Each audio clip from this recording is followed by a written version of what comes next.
Hello, hello, hello. Hey, hey, hey. Excuse me.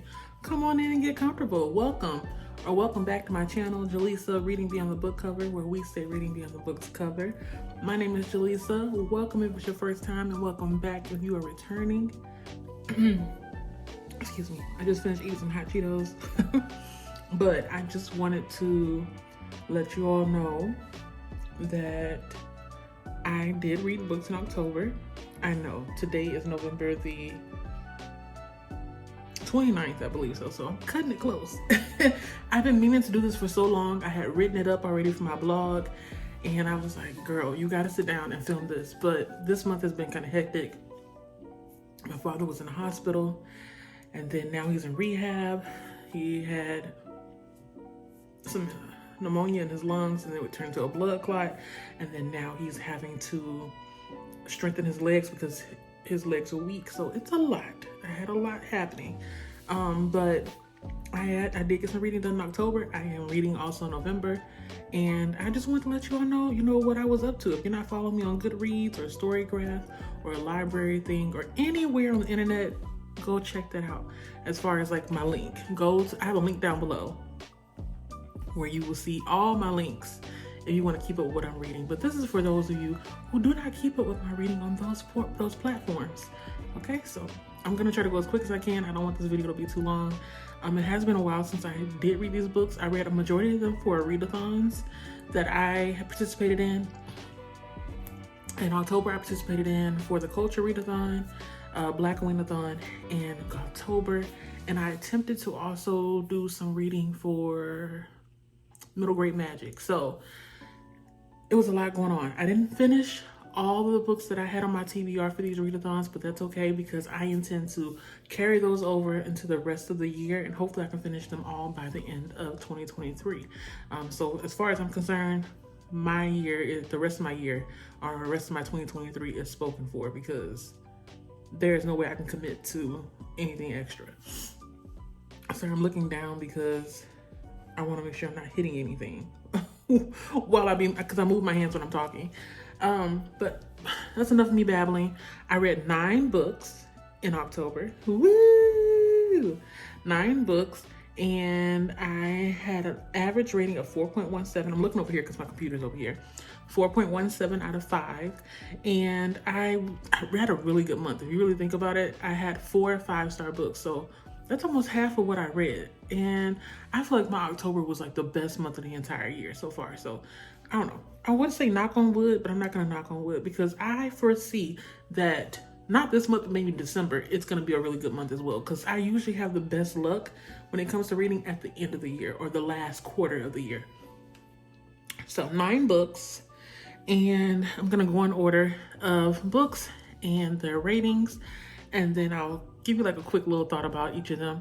Not too much, because I am thinking about doing some reviews on my blog for some of them. Like if I feel compelled to do so, I will. And then I also may do a video review and audio blog, which is on my podcast. I may do that as well. But if I don't do that, I may just put it in an IG post, something short and sweet. But yeah, you're gonna hear my thoughts in some kind of form or fashion. Just keep up with me on the socials. Again, I have a link down below where all my socials are.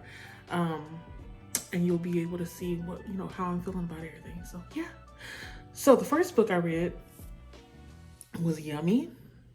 And that is by, it actually would help if I had the authors. I will go through the authors when we talk a little bit about each one. So I read Yummy, and I gave that 4 out of 5 stars. I read Fledgling. I gave it 3 out of 5 stars.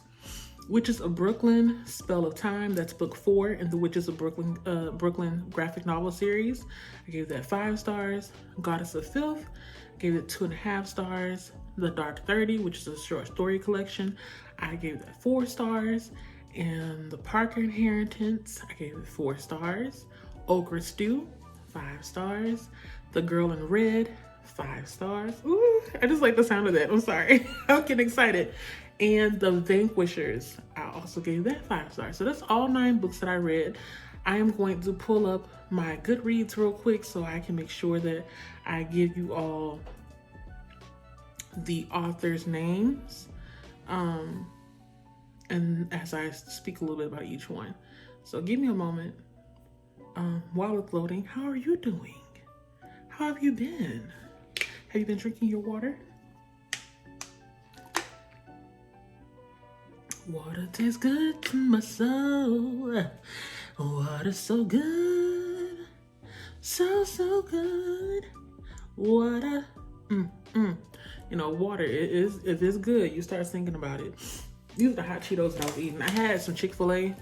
I think I already told you all on like one of my clips, but I had Chick-fil-A and no sauce was given. Dry as hell. It's fine. Ate half of what I had because I started choking. Not literally, but it's the food was dry. So half is inside the refrigerator. I'll eat the rest tomorrow, but this is what I was snacking on afterwards. HEB hot Cheetos. I like these better than the Frito-Lay.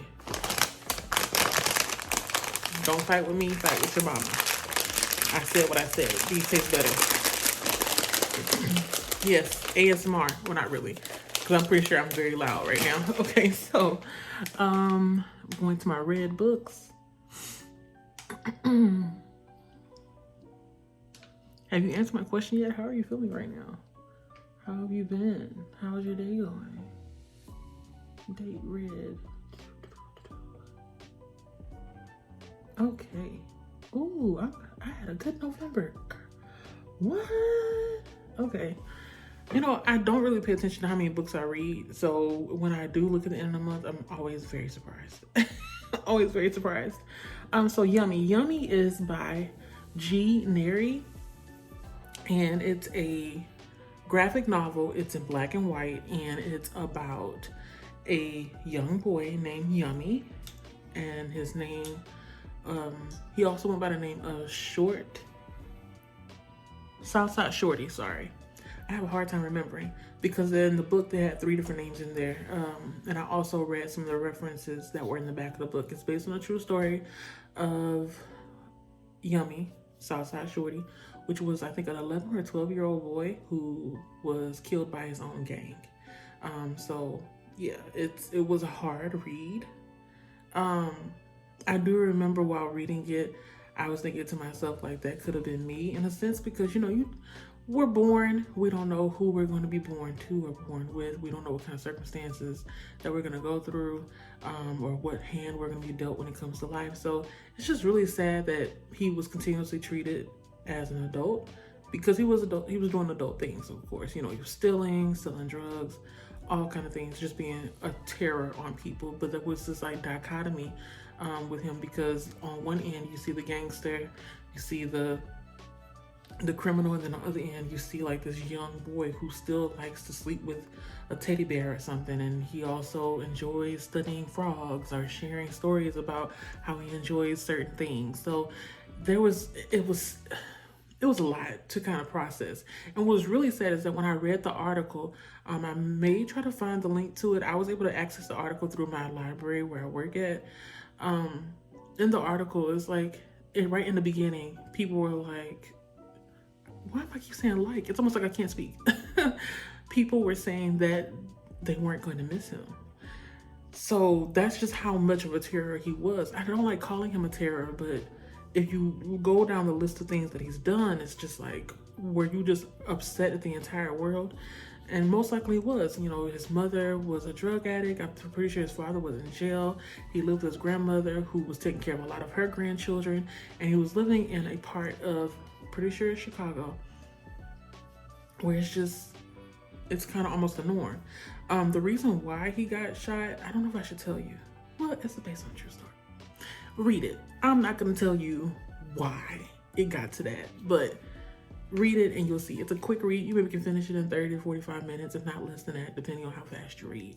I do suggest it. So go get that. Yummy by Neri. And I gave that 4 stars. And then after that, I read another graphic novel. And that was Witches of Brooklyn, Spell of Time, which is the 4th book in the Witches of Brooklyn series, which is by Sophie Escabasse. Not really sure, but you're gonna see the book right here. So it's the 4th book. I don't remember what happened, but I remember I enjoyed it. go and check it out. The color or the artwork is beautiful. The storylines are easy to follow, very engaging. I enjoy the characters, and there's always some kind of lesson in there. So yeah, go check it out. Witches of Brooklyn, Spell of Time. That's book 4. So make sure you read books 1 through 3 before you get to book 4. I don't think you really need to read books 1 through 3 because I didn't reread those to read book 4. You can read them out of order if you want to, but it'll be best just to read them in order so you can kind of find out how we get to this point as far as how they use their powers and whatnot and blah, blah, blah. And I gave that 5 stars. I enjoyed it thoroughly. Oh, next one, Fledgling. So Fledgling is one of those books that I'm not really sure I even want to still do a review for it. I've been so separated from the book that I'm not really sure if I even can still coherently give a review of how I felt about it. So Fledgling is by Octavia E. Butler. I listened to it, well, I hybrid read it. I listened to the audiobook and I read the ebook, so hybrid read. And I gave it 3 stars. Again, it's by Octavia E. Butler. This is not my first Octavia E. Butler book, but it is my first one that is like this. So short end of the long end, I was uncomfortable with many of the relationships that were inside of the book, sexual relationships. I would say it has pedophilia. I'm pretty sure that's the correct vocabulary. So make sure you check the trigger warnings or content warnings before you jump into this book. I didn't know, and that's how I usually am. I go in blind anyway because not that I know of, I don't think I have any triggers. If anything, I would just make facial expressions of like, ooh, while reading, but it's not like it's going to put me off of reading the entire book. But the book is following a girl who wakes up either in a cave or a house. I don't remember, but she wakes up and she doesn't know who she is. She doesn't know where she is. She doesn't know who to look for, nothing. So she has like this amnesia of sorts.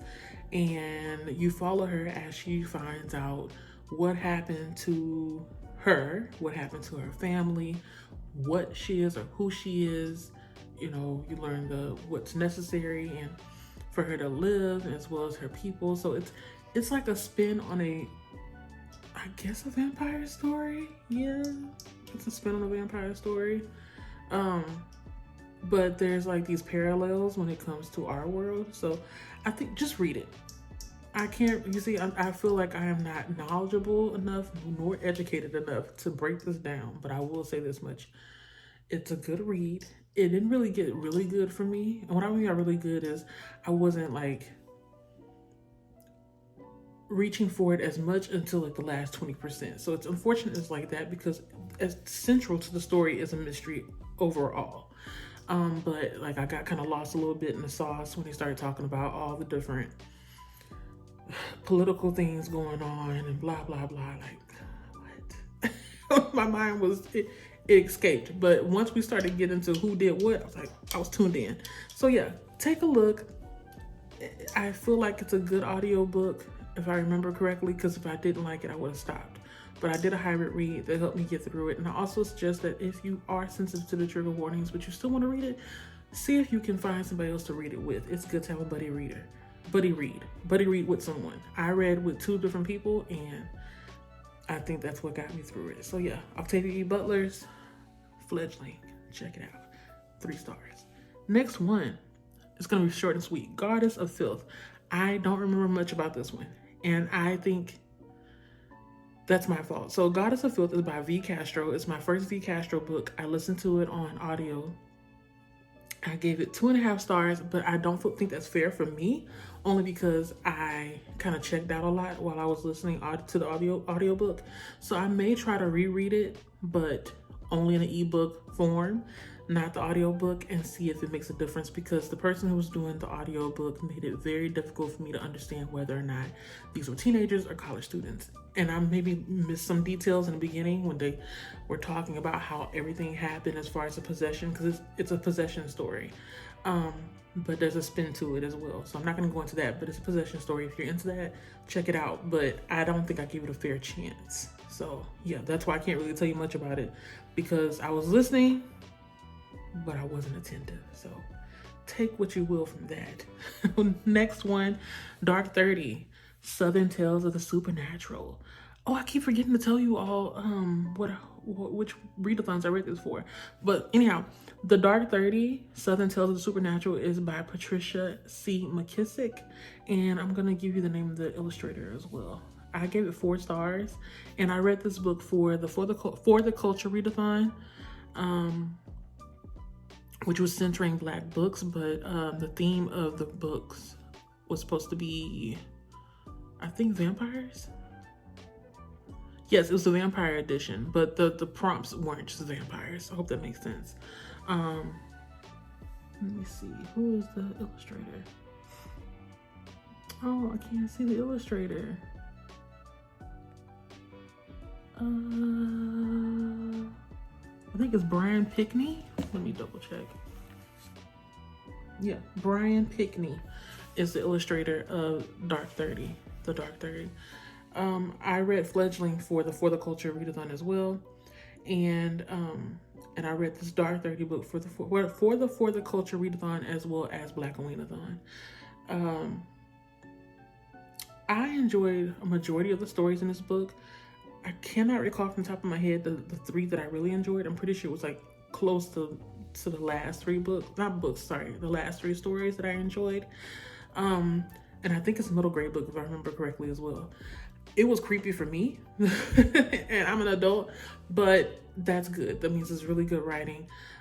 There are a lot of different lessons that can be taken away from this. A lot of historical references, historical lessons as well, or historical connections between the story as well as what has happened here, in particular in America when it comes to Black people in the South.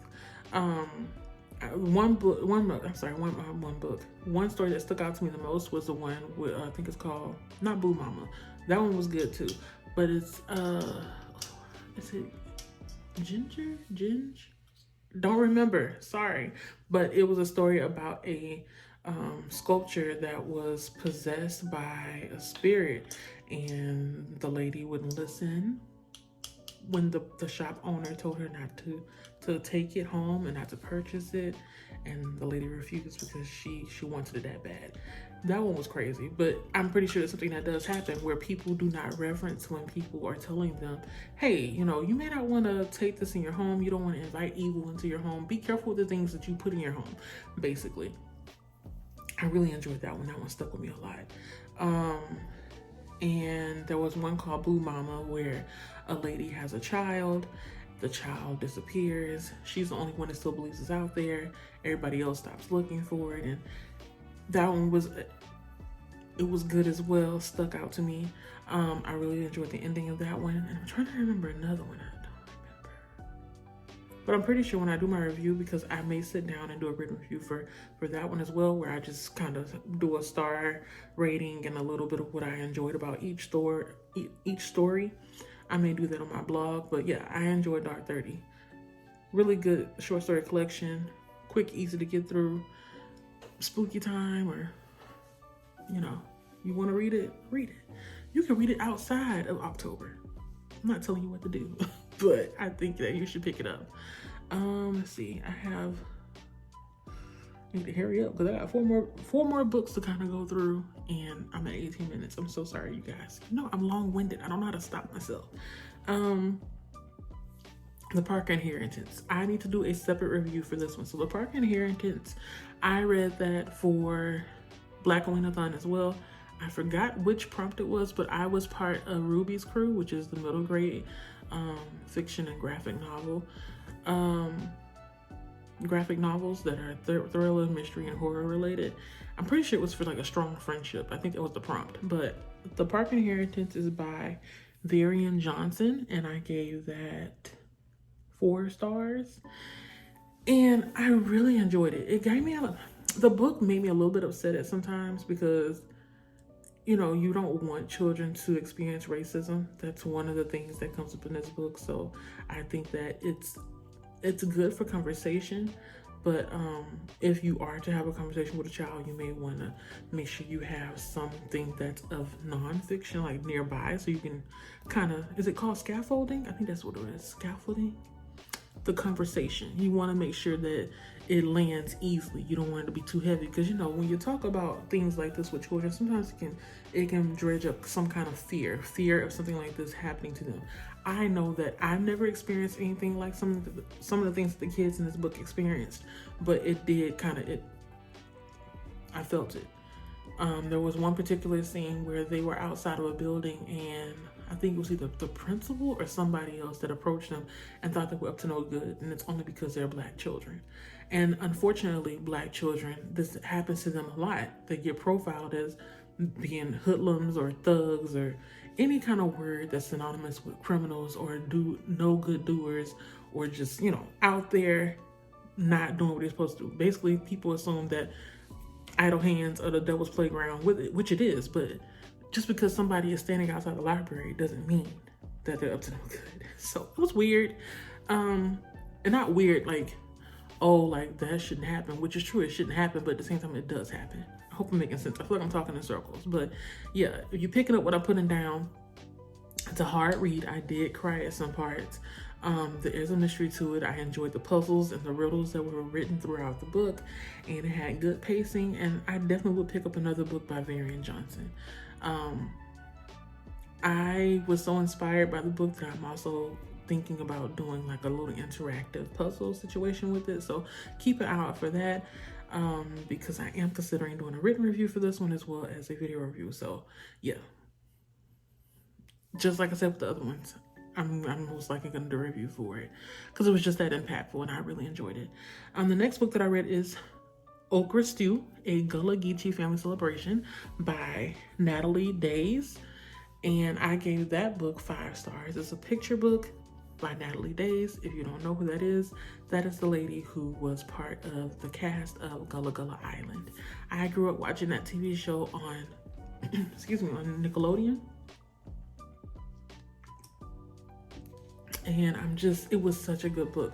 The artwork is beautiful. The storyline itself is very heartwarming. You can see the family and togetherness. There's symbols written throughout the book. I have a written review already ready and drafted. I already did a video review as well, so look out for that. I feel like I'm repeating myself again. I'm so sorry. That's why I keep going like this. But look out for that because I for sure did that one already. But it's a really good book. It's a fast-paced read. The artwork is beautiful. If you want to actually see how big the book is, I suggest that you go to Natalie Daise's Instagram page. She has a reel up there that's showing some of the artwork, how vivid it is. What I really enjoyed about the artwork, even from looking at the ebook, you can tell that it's kind of like a layered effect.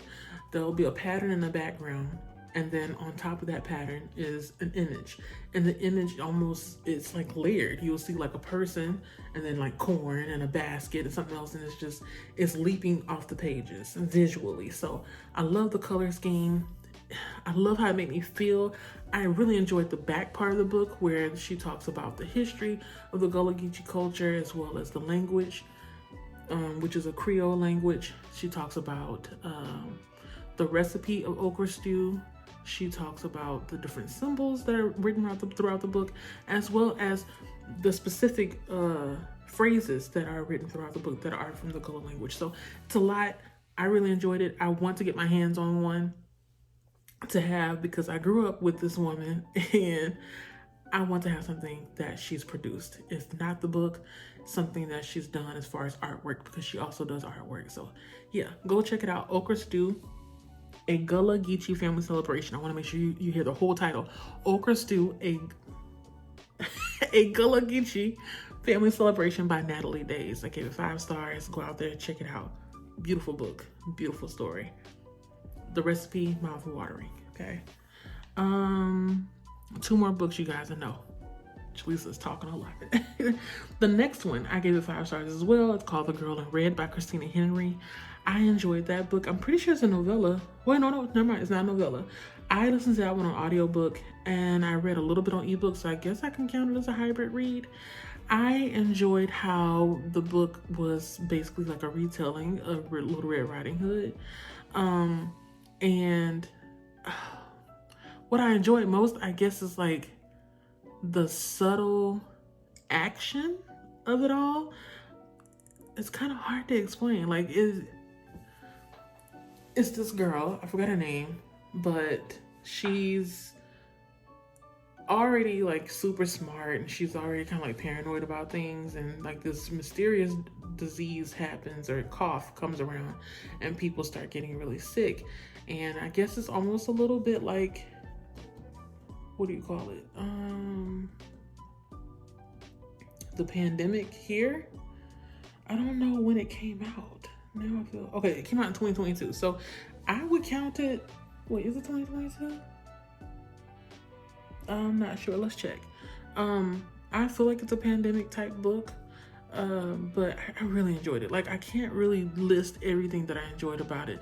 I like the main character. I like seeing how she was able to survive, getting through all these different situations and predicaments, especially considering that she only has one leg. And so I know me, I maybe would have given up and said, kill me now, because, okay, it came out in 2019. So June 2019 is when it was released. Yeah, I think I would have given up. But she tried so hard to keep her entire family together, and it shows how much she really has like this, like, is it huzzah? I don't know, like just strength and determination, and she doesn't give up, and she's very quick and smart. Like, she learns from her lessons. She doesn't just do the same thing over and over again. There are other characters in the book, but she stood out the most, of course, because she's the main character. Towards the end, I was a little bit like, what's gonna happen? But that didn't deter me from finishing the book, nor did it deter me from giving it 5 stars. So I would definitely reread this book and read another book from Christina Henry. But like, again, I think I said it already. It's a retelling of Little Red Riding Hood. Make it like a, not possession. What is it called? Pandemic / outbreak type deal. Post-apocalyptic. Yeah, all of those words. If those are buzzwords for you, check this book out. And I think the last book that I read, oh, we made it, y'all. 27 minutes. I'm so sorry. The Vanquishers by Kalynn Bayron. I am definitely going to do a dedicated review for this one because I loved it so much. I gave it 5 stars. This book came out in 2022. The second book in the series came out this year. I'm going to be reading that pretty soon. Not this year, but most likely I'll read it next year. The Vanquishers. It is a vampire story. I loved it. It's a middle grade book. And what's funny is that I didn't really enjoy, I liked, but didn't really enjoy the first book that I read by Kalynn Bayron, which was her YA book, You're Not Supposed to Die Tonight, which came out this year. It was okay, but like, I don't know what it is about YA. It doesn't really mesh with me too well. But this middle grade book, she redeemed herself. I'm like, you know what, girl? You write a hell of a good middle grade book. So this is not going to be the last book that I read from her that's middle grade. I'm curious to see how she does when it comes to adult books. I've said that before. I'll keep saying it. But I really, really enjoyed this. I cried at some parts because this is a really strong friendship here. I'm pretty sure I read this for Black Win-a-thon as well. But I don't remember what for. Like which prompt, but I read this for Black Win-a-thon and I read it for Middle Grade Magic. And this book here, the friends, they are more than peas in a pod, okay? I just want to hug each and every one of them and say you are loved, and you know, you're doing things right. Because, you know, you have the adults that are overprotective in this book. They're trying to protect their children because it has been 10 years since they supposedly have totally eradicated all vampires. So in this book, vampires are a known thing, but they think that all of them are gone. Then all of a sudden, all hell breaks loose. Oh my God. All hell breaks loose.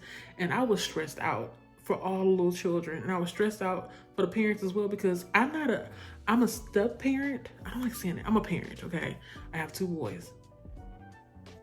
And if anything were to happen to them, or if they were in any kind of danger, I think I would lose my mind as well. But at the same time, you know, if you trust your children the way that you raise them to be, if you trust them, then why not, you know? So that's what it is. Like, you, in this book, you will see that some of the parents are like, okay, I'm gonna trust you because I know I'm being a little bit too much. But at the same time, it's like in the back of their head, they're like, this is still a child. I need to make sure I stay on my P's and Q's. So it's good. It's a mystery to it. There's lots of surprises. It's fun. It's fast paced. Love it. If you can't tell, I can't stop myself. So I'm going to stop myself here. So I really enjoyed that. That's 9 books that I read. Again, my average rating was a 4.17 out of 5. I had a great reading month, 9 books in October. And that's it. Let me know if you have read any of the books that I have read in October. Let me know if you have them in your TBR. If you haven't, have you read any books by these authors? Let me know in the comments down below. And if you have nothing to say at all, I don't know what to ask you to do, but besides add an emoji. It don't have to be a certain emoji. Just put something just to let me know you're there. Actually, you know what? Take that back. If you made it this far, I want you to put a door because you're knocking, okay? And I'm opening the door and I'm letting you in. Come on in. And I'm just happy that I had you here. I don't know what else to say right now. I feel like I'm blabbing and my mouth is getting dry, so I'm gonna shut up because I have to film another video after this. And I will let you go. So until next time, continue to drink your water, mind the business is yours, and read beyond the book's cover. My name is Jaleesa. I am signing out. See you when I see you. Bye.